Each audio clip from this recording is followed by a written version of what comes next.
Ki mengatakan sama halnya dengan hasil survei kepuasan kinerja presiden, survei elektabilitas Ganjar juga dimanipulasi abis-abisan.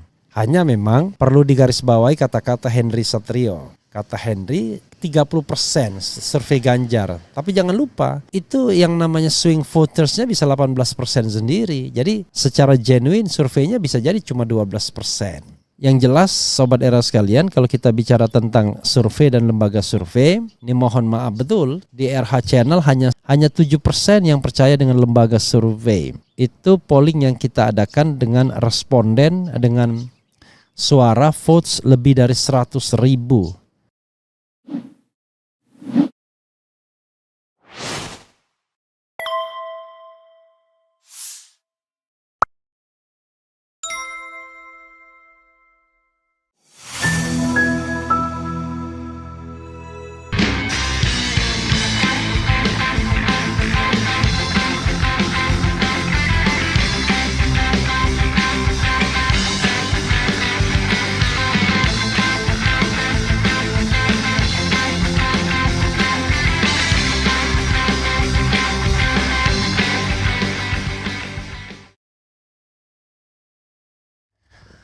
Assalamualaikum warahmatullahi wabarakatuh. Sobat RH sekalian, jumpa lagi kita di channel yang keren ini. Keren cadas. Ya sobat semuanya. Dan hari ini kita akan mengangkat soal hal yang menarik, yaitu ini kicauan Rocky Gerung soal manipulasi survei Jokowi Ganjar. Semakin barang gak laku, iklannya semakin tinggi. Is it? Apakah benar? Coba kita bacakan dan nanti kita akan lihat ya. Fajar.co.id Makassar, pengamat politik Rocky Gerung mengungkapkan terkait adanya manipulasi hasil survei. Hal itu berkaitan dengan kepuasan masyarakat terhadap kinerja Presiden Joko Widodo hingga elektabilitas Gubernur Jawa Tengah Ganjar Pranowo sebagai capres. Itu kan hasil manipulasi juga, jadi teorinya semakin barang itu nggak laku, iklannya semakin tinggi. Kata Rocky saat menjadi pembicara di depan mahasiswa dan akademisi Unhas di salah satu warkop di Makassar. Forum ini merupakan rangkaian dari pendidikan politik yang digelar oleh relawan pendukung bakal capres Anies Baswedan, yaitu kuning, hijau, biru, yang menyasar kampus-kampus. Rocky mengatakan sama halnya dengan hasil survei kepuasan kinerja presiden, survei elektabilitas Ganjar juga dimanipulasi abis-abisan. Dia mengatakan lembaga survei di Indonesia ini saat ini telah disusupi dengan kepentingan politik. Jadi LSI yang dibuat oleh Bank Dunia berkembang, berpindah pecah belah menjadi lembaga-lembaga seperti yang sekarang. Metodenya sama, cara berpikirnya sama, pola rampoknya sama, korespondennya sama, respondennya sama, kuesionernya. Jadi di antara mereka saling menitip kuesioner saja. Itu yang terjadi tandasnya. Sementara itu penggagas kolaborasi Jakarta Andi Sinulinga menyampaikan lembaga survei ini untuk membentuk opini bukan menggali. Dikatakan survei itu ada dua, survei yang benar itu menggali opini publik dan yang lainnya untuk membentuk opini publik. Ya, tampilkan lagi ada pernyataan Anies Baswedan ya. Itu menggali opini atau membentuk opini. Andi Sinulinga mengungkit Pilgub Jawa Tengah pada 2018 silam. Saat itu pasangan Sudirman Said Ida Fauzia melawan Ganjar Taj Yasin Maimun. Kita tahu Ganjar menang, tetapi memang kemenangannya tidaklah seperti yang diberitakan. Oke. Seminggu sebelum pemilihan dilakukan, salah satu lembaga survei mengeluarkan hasil survei di mana elektabilitas Ganjar 70% mengalahkan Sudirman yang hanya mendapatkan 15% suara. Namun nyatanya saat pemilihan hasil rekap penghitungan suara Pilkada Jateng menunjukkan pasangan nomor urut 1 Ganjar Yasin meraih suara terbanyak dengan perolehan suara 58,8% atau mendapat 10,3 juta suara. Sementara Sudirman Ida mendapatkan 7,2 juta suara. Sebelum pemilihan apa yang penting sehingga lompatannya dari 15% menjadi 40%, kata Andi Sinulinga. Jadi ya gitu ya. Dan yang spektakuler lainnya ya soal Anies di Jakarta. dan juga terjadi di Turki ya, sobat era sekalian. Oke, gimana ya? Yang jelas sobat era sekalian, kalau kita bicara tentang survei dan lembaga survei, ini mohon maaf betul, di RH Channel hanya 11% orang yang percaya dengan nggak nyampe, hanya 7% yang percaya dengan lembaga survei. Itu polling yang kita adakan dengan responden dengan suara votes lebih dari 100.000. Dan faktanya menunjukkan bahwa yang dipercaya ya, yang percaya hanya kurang dari 10% saja. Ini mohon maaf, saya sampai bilang mohon maaf ya, karena lagi-lagi ini tentu di RH Channel ya, ini mohon maaf bahwa ya hanya 7% dari 105k suara yang percaya lembaga survei dan hasil surveinya.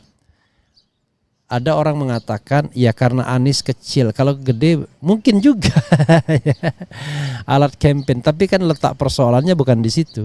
Letak persoalannya adalah apakah survei itu genuine atau tidak. Kenapa begitu? Karena survei itu ya aneh-aneh kadang-kadang. Ya saya kasih contoh antara spin dengan LSI misalnya, atau spin dengan Carta Politika. Ketika spin itu 33% elektabilitas Prabowo, sementara Ganjar cuma 17%, separuhnya saja. Anies ya 16-17%. Tetapi di survei lain Ganjar bisa 33-34%. Jadi kita juga agak bingung.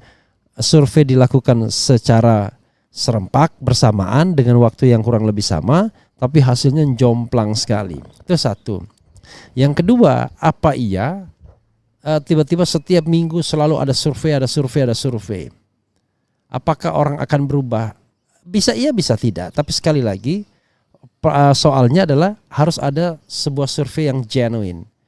Kalau survei misalnya punya preferensi lembaga surveinya atau bos lembaga surveinya tersebut, bisa jadi kemudian ada sebuah komunitas atau society yang terbentuk. Makanya kalau di RH Channel ini mau diapakan pun Anies pasti menang, Jokowi pasti kalah, Ganjar pasti kalah. Tetapi apakah society itu terbentuk secara genuine atau tidak? Nah itu persoalannya, bukan didesain. Ini kan terbentuk secara genuine. Sebagai contoh misalnya, awal-awal kalau kita mengadakan polling, itu yang unggul adalah Gatot Nurmantio. Tapi sekarang yang unggul adalah AHY.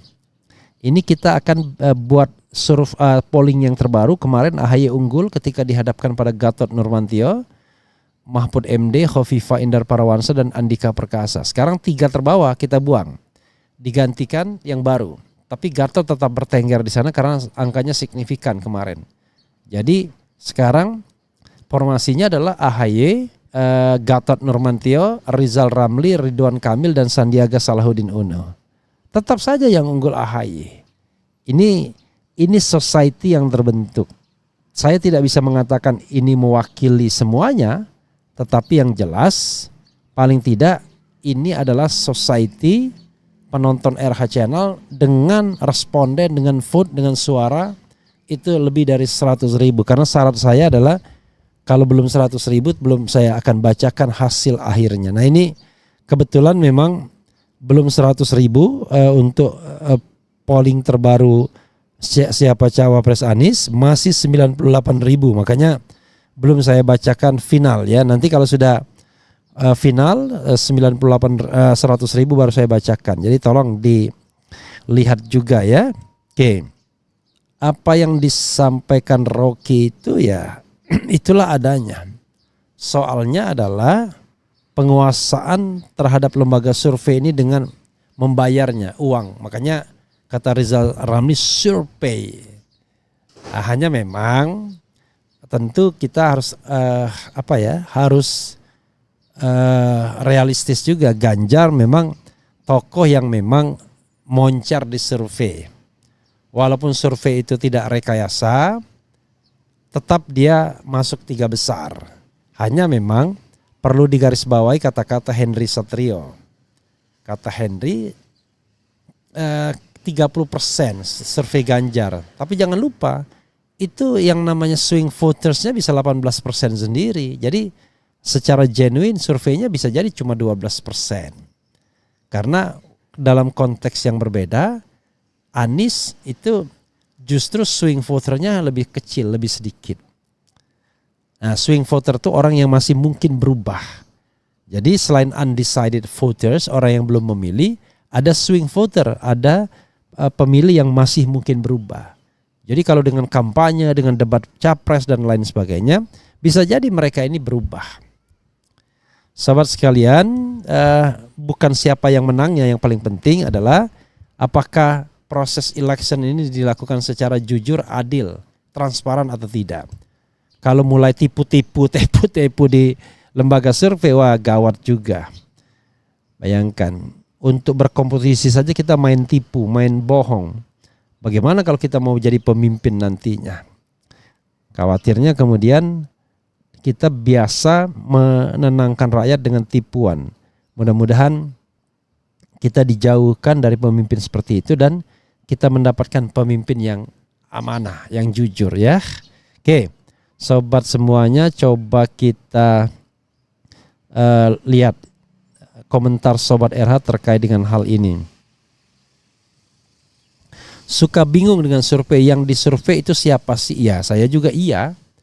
Karena mereka dengan gagahnya mengatakan 1.200 responden itu mewakili semua populasi Republik Indonesia. Mungkin iya kalau seandainya ada sebuah metode yang ketat.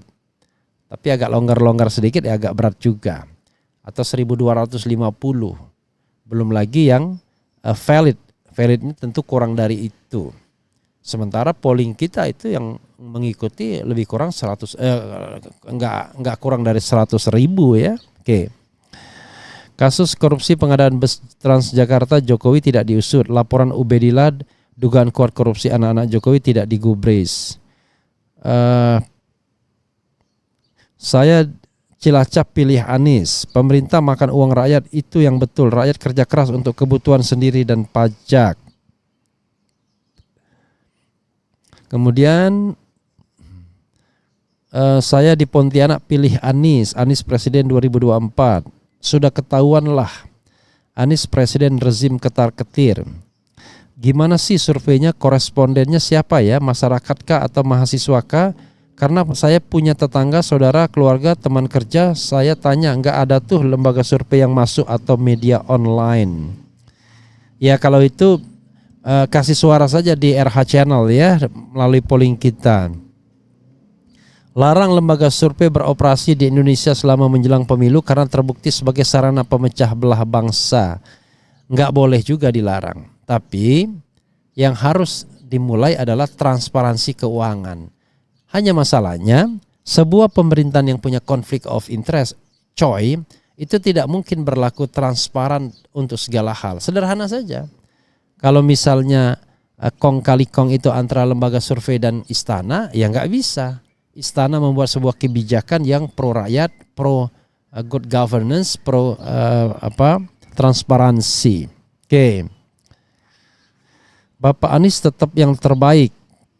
Pilpres itu akan ada kecurangan pasti. Jika Anies Baswedan presiden pasti dicurangin, jelas. Saya melihat lebih kepada upaya penyesatan dan pembodohan masyarakat demi untuk menangguk uang haram. Karena tak lebih dari penipuan belaka. Sialnya banyak rakyat percaya betul-betul situasi tidak waras. Be a smart voter. Jadilah pemilih yang cerdas, sahabat era sekalian. Jadi Anda tidak perlu dan tidak boleh dan harusnya tidak mau digiring untuk memilih calon tertentu. Even saya mengatakan misalnya Anda harus pilih Anies, enggak. Saya ingin Anda menjadi smart voter. Smart voter itu adalah pemilih yang cerdas, pemilih yang memilih dengan melihat track record, rekam jejak calon, dengan melihat kualitas calon, dengan mengumpulkan informasi.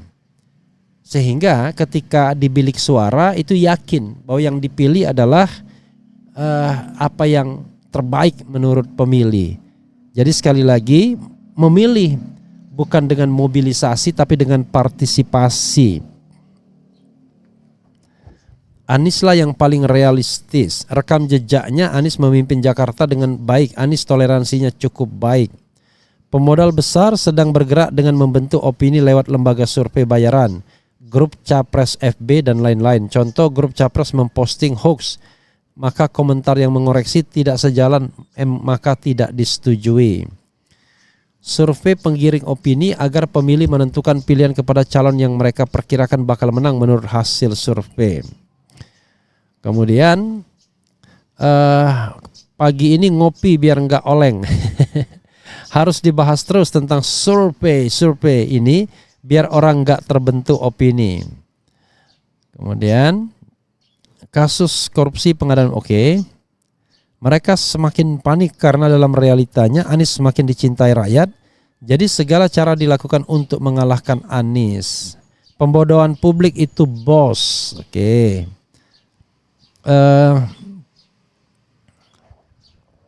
Apalagi ya, survei siapa presiden YouTube? Kalau presiden YouTube bersaing dengan Refli Harun dong. Bung Refli, tolong disurvei apakah yang polling sampai 100 ribuan tersebut hanya orang-orang itu aja, mohon jawabannya. Mana saya tahu. Mana saya tahu. Jadi saya tidak bisa menjawab iya dan tidak. Ya, Anda lah cari sendiri kan. Nah, jadi ini pertanyaan Sahrial Isa ini pertanyaan orang bodoh. Saya sudah katakan polling ini adalah polling yang dibuat begitu saja. Dan kita tidak bisa mengecek siapa saja yang memilih. Jadi silahkan. Makanya saya katakan jangan hanya Refli Harun yang bikin polling seperti ini. Yang lain juga bisa bikin. Jadi biar nanti ada bandingannya. Pertanyaan yang sama gimana tuh hasilnya di YouTube misalnya, YouTube yang pro yang ono misalnya, kan nanti kan bisa terlihat tuh. Jangan-jangan yang ono pun yang menang Anies misalnya, takut malah bikin polling. Kalau RH nggak pernah takut. Kenapa? Karena yang kita bela adalah hal yang benar. Jadi kalau memang benar realitasnya begitu, ya justru makin menjadi bahan renungan atau refleksi. Jadi kalau kita mau mendapatkan kekuasaan, ya jangan dengan cara yang curang, dengan cara yang baik dong. Ya. Bahkan sebenarnya kalau kita pakai prinsip dalam agama, kekuasaan itu bukan dicari tapi dipercayakan, ya. Sahrial Isa ya, jadi jangan jadi orang bodoh. Kemudian yang terbaru malah lebih gila, lembaga survei bisa menentukan level kealiman beragama seorang Ganjar. Lembaga survei ini sudah gila tingkat kronis. Ganjar sama dengan Carta, Cyrus Network, SMRC, I don't know exactly. Yang jelas memang ini lembaga-lembaga survei yang dekat dengan kekuasaan hari ini ya. Kemudian Pak Refli Harun aja capresnya. No, I have no capacity to be a leader, to be a president. Jadi saya tidak punya kapasitas untuk menjadi pemimpin, untuk jadi presiden. Di antara capres yang ada, insya Allah Anies yang punya moralitas paling baik, layak presiden. Pak Anies berpasangan dengan Pak Bosman, Indonesia insya Allah akan lebih baik. I don't know exactly, karena Bosman Mardigo tidak pernah disebut-sebut juga dalam percakapan publik ya sebagai calon wakil presiden. Bukan dalam survei ya, dalam public discourse. Tapi kalau seandainya mau dimasukkan, coba-coba saja nanti kita. Bosman Mardigo. Kemudian karena intinya adalah di channel ini tidak berkeberatan memasukkan nama siapapun. Nanti pada gelombang ketiga, kalau misalnya Gatot tetap kalah dengan AHY, dihapus. Lalu digantikan dengan nama-nama baru. AHY versus Erick Thohir versus Mohaimin Iskandar versus siapa lagi, you name it. Versus orang daerah misalnya, gubernur Kalimantan Timur misalnya, Isran Nur, siapa tahu tiba-tiba dia juga ingin jadi cawapres. Lagi ya, moto lembaga survei adalah fake it till you make it. Luar biasa ya. Pokoknya bohongi sampai kamu percaya. Oke. Apa lagi ya? Kenapa nggak bahas tentang Plate? 8 triliun bukan sedikit. Korupsi tetap korupsi dari manapun partainya. Jangan pura-pura buta saya memilih seseorang. Munafik namanya. Ini Aris Zain ini kurang gaul ya. Kurang gaul. Saya sudah membahas tentang Johnny Plate. Bahkan Antoni Budiawan mengatakan kalau memang korupsi ya korupsi saja. Makanya saya bilang, makanya ikutin dong. Jangan tiba-tiba muncul langsung komentar ya. Corruption is corruption, saya bilang. Korupsi is korupsi. Jadi kalau misalnya Johnny Plate itu korup, ya proses dong. Hanya minta sama Kejagung agar berlaku jujur dan adil. Yang lain diproses juga dong. Minyak goreng diproses ya. Apalagi soal-soal kardus durian diproses. Apalagi anak-anak presiden yang diadukan diproses. Ini untuk KPK. Jadi kalau bagi RH nggak penting. Mau yang korupsi itu siapapun, kalau memang dia korup, kalau dia memang korup bukan dibuat-buat, ya proses dong. Apalagi ada bukti. Dan jangan lupa ada korupsi yang lebih dahsyat. Kemarin saya tunjukkan ya, korupsi yang 47,1 triliun. Korupsi emas. Belum lagi kita bicara tentang transaksi mencurigakan 349 triliun. Jadi jangan sampai ada lagi orang bicara tentang inisiasi dari the ruling party untuk membentuk bukit algoritma juga dianggap nggak jelas, belum jelas, mangkrak. Nanti perlu klarifikasi juga. Begitu ya. Siapa tadi? Nggak ngerti Aris Zain ya. Nggak paham, tidak tahu informasi, komentar. Hati-hati berkomentar yang kira-kira terlihat bodoh ya. Oke. Refli kan penontonnya bukan pendukung pemerintah. Jadi agar fair surveinya dilakukan direct ke responden melalui telepon secara acak. Jangan melalui channel ini agar tidak sama dengan lembaga survei pesanan. Ini Sulaiman Khairuddin ini ya, memaksa orang. Saya kan tidak tahu apakah penonton saya itu pendukung pemerintah atau tidak. Kita memperkirakannya begitu, bukan pendukung pemerintah. Tapi kita tidak tahu. Banyak juga orang penonton pemerintah yang jangan-jangan menonton untuk ngintip-ngintip. Kan kita nggak tahu. Karena itu kalau kita melakukan random sampling namanya, kita melakukan survei. Ini kan polling. Polling to everybody ya. Can participate dan tidak ada pembatasan. Kalau kita pakai random sampling dengan koresponden, telepon dan lain sebagainya, pertama I have no time to do that.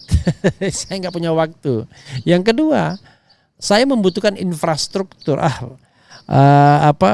Ayak-ayak wae ya Sulaiman Khairuddin ini ya. Malah bikin kita susah jadinya. Untung sudah ada fitur polling di YouTube. Ya kita manfaatkanlah. Kalau lembaga lain mau melakukan katakanlah random sampling dengan menghubungi via telepon, ya sih kan just do it. Dan itu kan sudah dilakukan oleh lembaga survei. You can imagine menghubungi 100.000 orang. Gila aja. Okay. Allahu Akbar ya. Jadi justru yang saya minta, yang saya dorong adalah sebanyak mungkin media sosial itu melakukan survei. Survei di YouTube, survei di Twitter, survei di apapun platform media sosial, agar masyarakat itu tidak dibanjiri a single information, informasi satu arus, tapi informasi dengan banyak arus yang tidak direkayasa. Jadi please silakan, misalnya Ono TV gitu ya, yang kerjanya menghujat pengkritik Jokowi misalnya setiap saat, dan juga terindikasi Islamofobia, bikin juga polling. Siapa tahu pollingnya tiba-tiba yang menang Anies juga, kan justru malu sendiri gitu. Dan bagi saya tidak ada perasaan malu ya atau merasa bagaimana sepanjang yang kita bela adalah sesuatu yang benar atau yang lebih benar. Karena saya sudah mengatakan kecintaan kita itu bukan pada orang. Orang bisa berganti, tapi value remains, nilai tetap.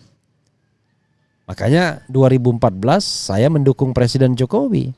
Tapi begitu saya rasa Presiden Jokowi yang berubah, tidak lagi amanah, masa kita remains? Karena value-nya sudah berbeda.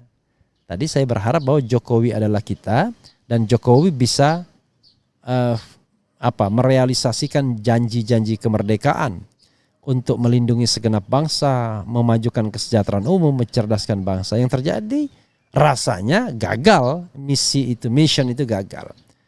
Mission revolusi mental di era awal atau